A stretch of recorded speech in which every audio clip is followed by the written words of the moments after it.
तो एक बार फिर से चर्चा को स्टार्ट करते हैं। तो आपने बहुत अच्छा संबोधन दिया था और आपने रिसर्च करके या दूसरों की रिसर्च का अध्ययन करके जो तथ्य निकाले, मेरे ख्याल से भारत की 99.99% जनता को नहीं मालूम है। और मैं ये भी महसूस करता हूँ, यह एक राजनीतिक दुष्टता है कि इसे पारदर्शी तरीके से जनता से शेयर नहीं किया गया।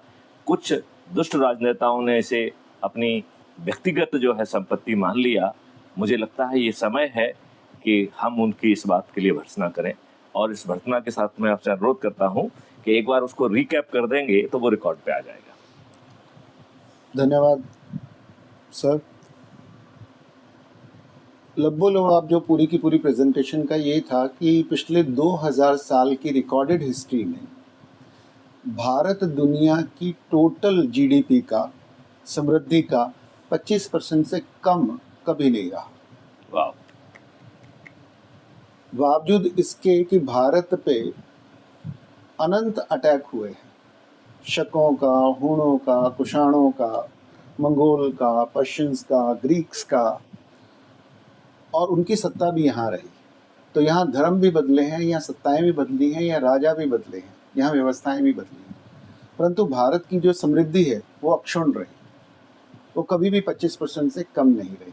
यानी किसी भी पार्टी की सरकार हो, किसी भी धर्म की सरकार हो, कोई भी राजा हो, वो स्वदेशी हो या विदेशी ओरिजिन का हो, फिर भी भारत की जो सभ्यता है वो बदली गई, क्योंकि उनका जो प्रभाव है वो सत्ताओं को तो बदल सका, उनका जो प्रभाव है वो सीमाओं को तो प्रभावित कर सका, उनका जो स्वभाव है वो मंदिरों को, मस्जिदों को, विश्वासों को, दर्शनों को तो बदल सका, परंतु उनका जो प्रभाव है, सत्ताओं का जो प्रभाव है, वो भारत की मूलभूत जो व्यवस्था है, जिसको हम ग्रामीण व्यवस्था कहते हैं, उसको नहीं बदल सका, उसको नहीं छू पाया, उसको नहीं छू पाया, यहाँ के समाज को नहीं छू पाया। यहाँ का जो समाज है स्वनिर्भर, स्वनिर्धारित, स्वनिर्देशित और स्वावलंबी रहा।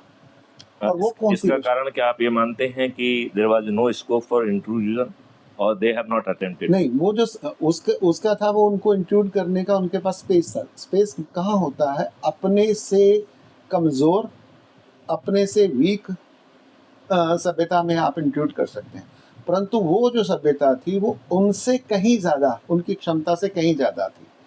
तो वो सभ्यता क्या थी, वो व्यवस्था क्या थी जिसने भारत को 2500 साल तक की रिकॉर्डेड हिस्ट्री में, शायद उससे भी पहले, भारत को दुनिया की सबसे समृद्ध व्यवस्था रखा, despite of all disturbances, all invasions, her level के।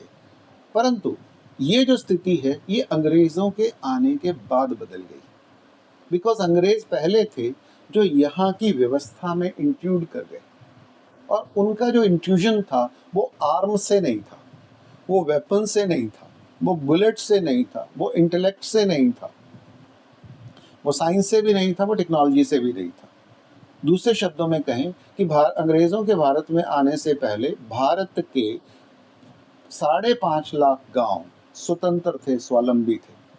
वो, उनका सत्ता के साथ संबंध केवल टैक्स लेने और देने का था, कोई राजा के ऊपर वो निर्भर नहीं थे। हर गांव के अपने गुरुकुल थे, जिसके हम धर्मपाल जी कहते हैं लगभग 7 लाख गुरुकुल थे। यानी एक गांव में एक से ज़्यादा गुरुकुल भी हो सकते हैं, कि गांव की संख्या तो 5.5 लाख है आज, उस समय तो शायद उससे भी कम रहे होंगे, परंतु एक गांव में कई गुरुकुल रहे। हर गांव स्वास्थ्य में, शिक्षा में, न्याय में, धर्म में और उत्पादन में समृद्ध था। तो भारत का जो समाज था, उसकी जो परिभाषा ये है, मैं समाज की परिभाषा आपके सामने रखना चाहता हूँ जी।